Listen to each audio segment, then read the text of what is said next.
ನಮ್ಮ ಚಿಂತಾಮಣಿ ನ್ಯೂಸ್ ಕನ್ನಡಕ್ಕೆ ಸ್ವಾಗತ.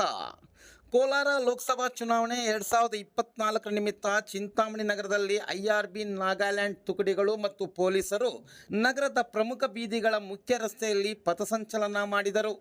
ವ್ಯವಸ್ಥಿತ ಹಾಗೂ ಶಾಂತಿಯುತ ಮತದಾನಕ್ಕಾಗಿ ಚುನಾವಣಾ ಆಯೋಗವು ಬಿಗಿ ಭದ್ರತೆಗಾಗಿ IRB Indian reserve battalion Nagaland ತುಕಡಿಗಳು ನಗರದ ಪೊಲೀಸ್ ಠಾಣೆಯಿಂದ NR ಬಡಾವಣೆ, KMD ಕಲ್ಯಾಣ ಮಂಟಪ, ಚೇಳೂರು ಸರ್ಕಲ್, PCR ಕಾಂಪ್ಲೆಕ್ಸ್ ಸರ್ಕಲ್ನಿಂದ ಆಜಾದ್ ಚೌಕ್ ಮೂಲಕ ಮಹಬೂಬ್ ನಗರದಲ್ಲಿ ಪಥಸಂಚಲನ ನಡೆಸಿದರು. ಈ ಸಂದರ್ಭದಲ್ಲಿ ಸೈನಿಕರ ಮೇಲೆ ಹೂಮಳೆ ಸುರಿಸಿ ಗೌರವ ಸಲ್ಲಿಸಿದರು. ಈ ಸಂದರ್ಭದಲ್ಲಿ DYSP ಮುರಳೀಧರ್, ನಗರ ಠಾಣೆ ಪೊಲೀಸ್ ಇನ್ಸ್ಪೆಕ್ಟರ್ BA ವಿಜಯಕುಮಾರ್, PSIಗಳಾದ KR ನಾಗರಾಜ್, ಸೈಯದ್ ಅನ್ಸರ್, DG ನಾಗರಾಜ್ ಸೇರಿದಂತೆ ASIಗಳು, ಸಿಬ್ಬಂದಿ ವರ್ಗ ಉಪಸ್ಥಿತರಿದ್ದರು.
ಬನ್ನಿ ಸರ್, ಇಲ್ಲೇ ಅಲ್ಲ ಬನ್ನಿ, ಪರವಾಗಿಲ್ಲ ಈ ಕಡೆ ಹೊಡಿ ಸರ್, ಎತ್ಕೊಡಿ ಸರ್.